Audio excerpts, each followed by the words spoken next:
Hi, you're here with Cody, and in this video we are working on the BERNINA L460, and I'm going to show you how to thread it. So first of all, when we're working with our sergers, you have a number of different serger threads you can work with. One rule of thumb is really always try and stick with polyester thread. With the upper and the lower looper, you can really use some fun different types of threads because it can accommodate a much thicker thread than what your sewing machine can accommodate. Because we're dealing with loopers instead of needles. But for your general sewing or overlocking, what we like to use is Ceracore, which is a polyester thread by Mettler. It just works wonderful for our overlockers. So we're going to thread the L460. So the L460 has a tray, so we'll take off the tray and set it to the side. We'll open up the front, and this is where all our mechanisms are. So what's really nice about the L460 is it's slightly computerized, so it's got some knowledge of what it's doing. So what's nice, so whenever we stop, the needle's always going to stop up, and so with the L460, it does use the BERNINA foot pedal. Because it's got basically the same motor that's in our BERNINA sewing machines. So the needle's got, you can have the needle stop up, you can have the needle stop down. So within doing so, it's always in optimal position for threading. And we can see we have a little window here. I'll try and zoom in for you. There's a little window down here. That's going to show us where the optimum position is for threading. And usually it's in the right spot because of how the machine stops.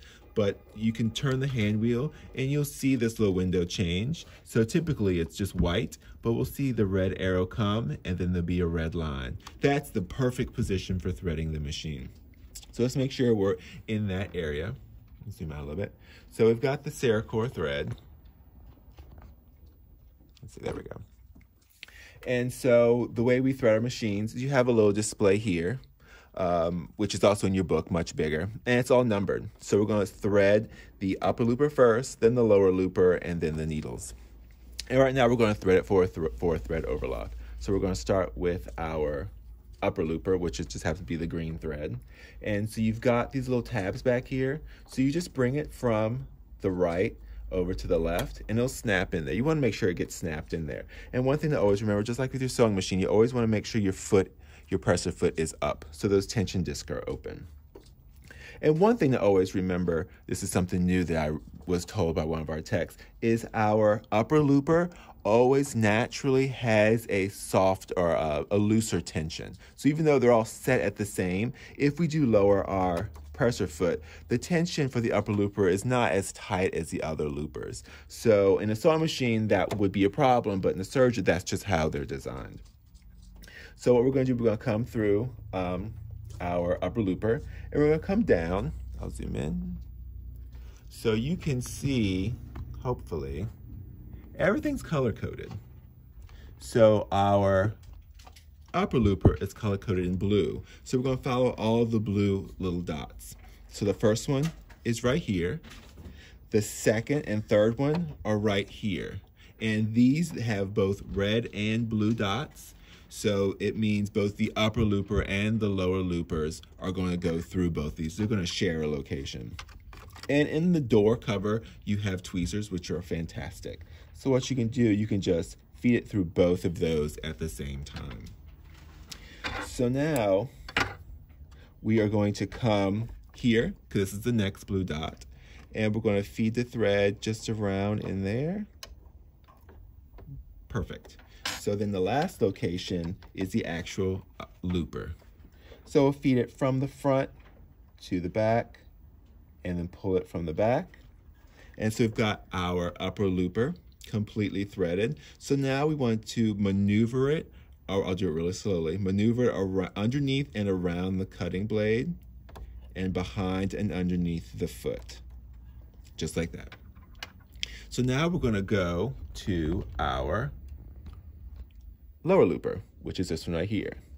So we're going to snap it, hopefully you can see, snap it behind here in the little clips. We'll bring it down, and here's the red, oops. There we go. So here's the red little clip with the red dot, and remember the blue and the red both share, upper looper and lower looper share these two. So we'll snap it from underneath in both of those little clips. And so here it's a little different. So here, they tell you to first bring down this guy. So if you ever worked with an older serger, you would have to move this door open to be able to pull it through. Here we don't have to do any of that. So we'll pull down the little lever here, and then we will then thread behind this little clip because that's where the next red dot is. Let me zoom in some more.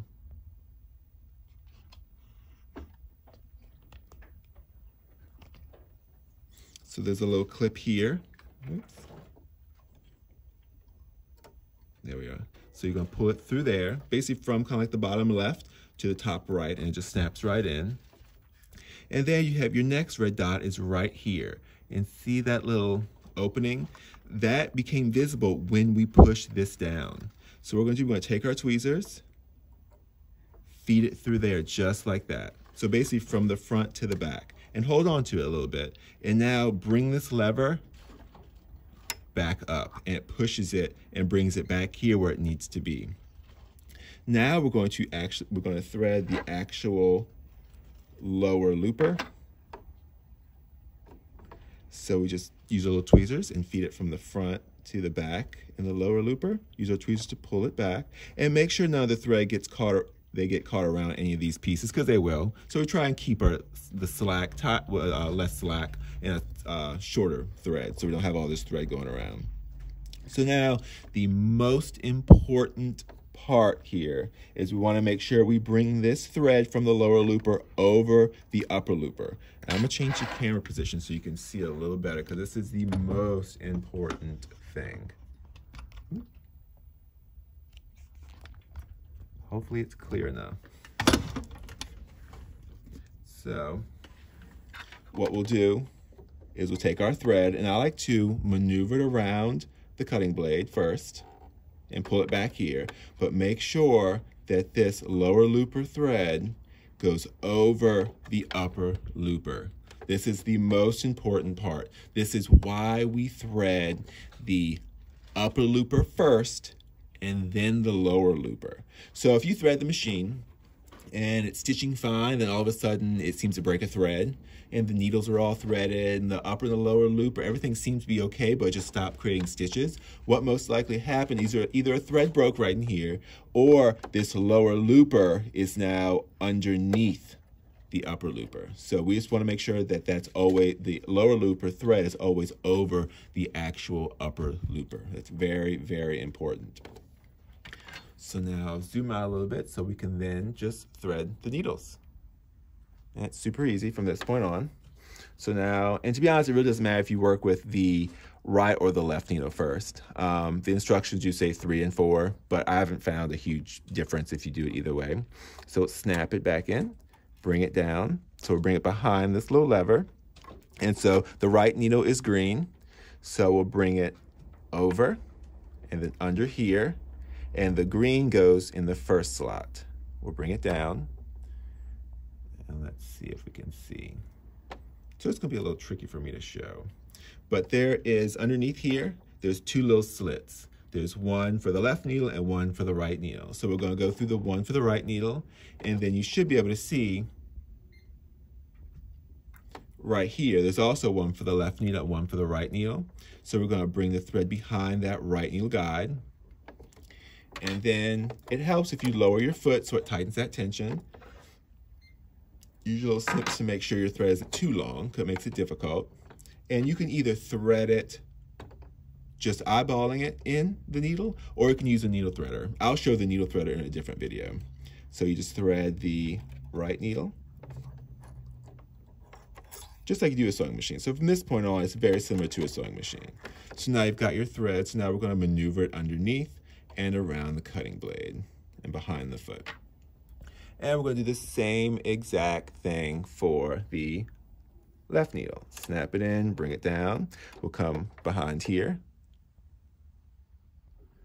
over, just like we did with the right needle, except we're gonna come up to, it's supposed to be yellow, it looks kind of mustardy, but that yellow dot, which is the first one, Bring it down. We're going to go in the left slit here and down here. And then we can lower the foot again and then thread the left needle. And that is it.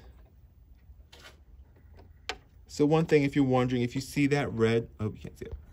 If you see that red light, that means that the machine won't sew. It means one of the doors is open.